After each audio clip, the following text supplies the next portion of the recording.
Second world war में लाखों कैदियों को टॉर्चर सेल में डाल दिया गया था। वहाँ उन्हें बुरी तरह टॉर्चर किया जाता था।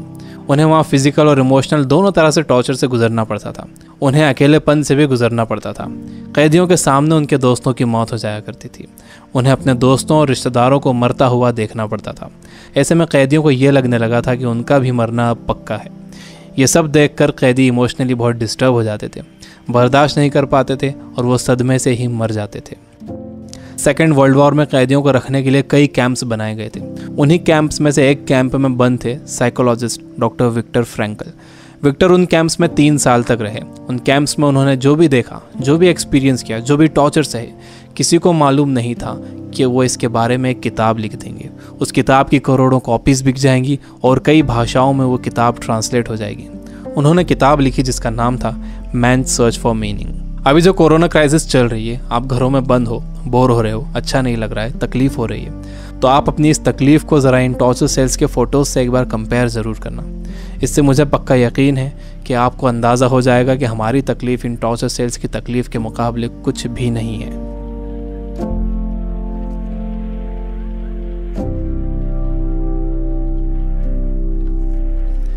जब विक्टर को इन कैंप्स में डाला गया तो उनके साथ उनकी फैमिली भी थी, लेकिन सब के सब धीरे धीरे मरते गए।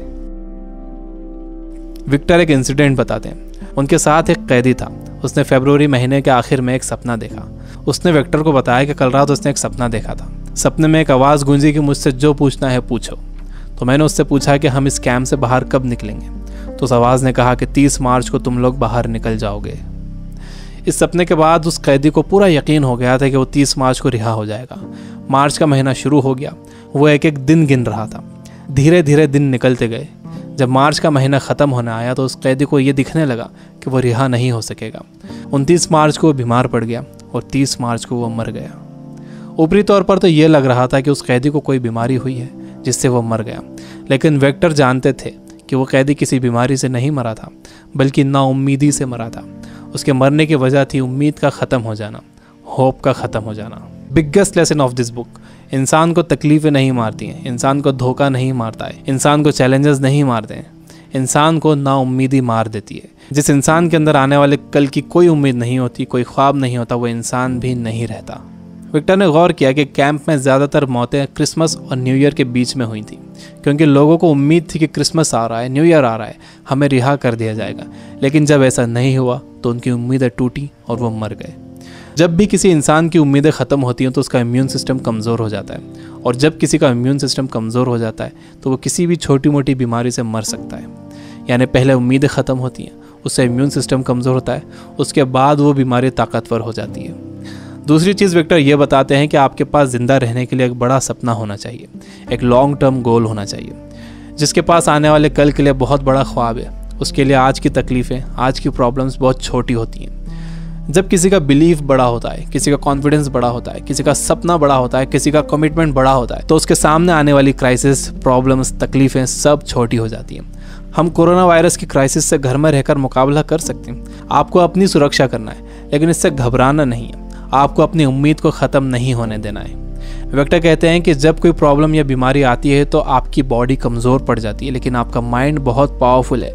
आपको इसे कमज़ोर नहीं पड़ने देना है। आप रोज़ टीवी देख रहे हो, आप बुरी न्यूज़ सुन रहे हो कि इतने मरे, इतने बचे, इतने सीरियस, यह आपको मेंटली वीक बना देगा। आप मेंटली वीक हो जाओगे तो आपका इम्यून सिस्टम भी कमज़ोर हो जाएगा, जिससे आपका बीमार होने का ख़तरा बढ़ जाएगा। विक्टर कहते हैं कि वो 3 साल इन कैंप्स में इसलिए ज़िंदा रह पाए क्योंकि उनके पास कल के लिए बड़े सपने थे, विल पावर थी, उन्हें एक किताब लिखना थी।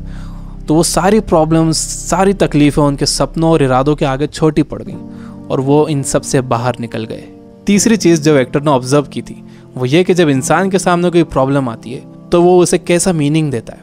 वो उसे पॉजिटिव मीनिंग देता है या नेगेटिव मीनिंग देता है। जैसा भी आप उसे मीनिंग देते हो, ये मीनिंग ही उस प्रॉब्लम को आपके लिए मुश्किल या आसान बनाता है। आपका मीनिंग उस प्रॉब्लम को या तो और बढ़ा देगा या उसे ख़त्म कर देगा। फॉर एग्जाम्पल, आप कहीं जाने के लिए घर से बाहर निकलते हो और आप देखते हो कि आपकी गाड़ी का टायर पंचर है। अब आपको बहुत गुस्सा आ जाता है। आपको लगता है कि क्या इसे अभी पंचर होना था, या आप ही के साथ क्यों हुआ, पूरा मूड ख़राब हो गया। आपने इसे दे दिया नेगेटिव मीनिंग। आपके पास एक और ऑप्शन था। आप सोच सकते थे कि हो सकता है कुदरत आपको वहाँ जाने से रोक रही हो, हो सकता है कि आप किसी बड़े एक्सीडेंट से बच गए हों इसकी वजह से। अगर तेज़ स्पीड में गाड़ी का टायर पंचर हो जाता तो एक्सीडेंट हो सकता था। अच्छा हुआ कि निकलने से पहले ही आपको टायर पंचर मिला।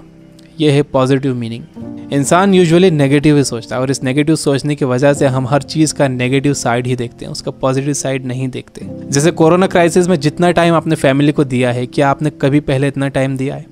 मेरे कुछ दोस्त जो किताबों से बिल्कुल दूर थे, उन्होंने बुक्स पढ़ना शुरू कर दिए। वो रीडिंग हैबिट बना रहे हैं। अगर कोरोना क्राइसिस ना होता तो क्या ऐसा होता था? जितना मैं इन दिनों पढ़ रहा हूँ, पहले इतना कभी नहीं पढ़ता था।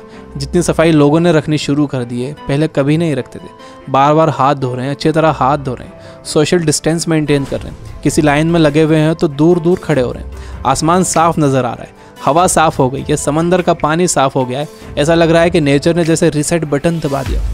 हमें ये पॉजिटिव साइड्स भी सोचना चाहिए। जब तक आपके पास नेगेटिव मीनिंग है, आप उस क्राइसिस से डील नहीं कर सकते। हर प्रॉब्लम उसके साथ एक इक्वल अपॉर्चुनिटी भी लेकर आती है। दुनिया जब से बनी है तब से अब तक उसमें प्रॉब्लम्स ही प्रॉब्लम्स है। अगर ये प्रॉब्लम्स नहीं होती तो हम यहाँ तक ग्रो नहीं कर पाते।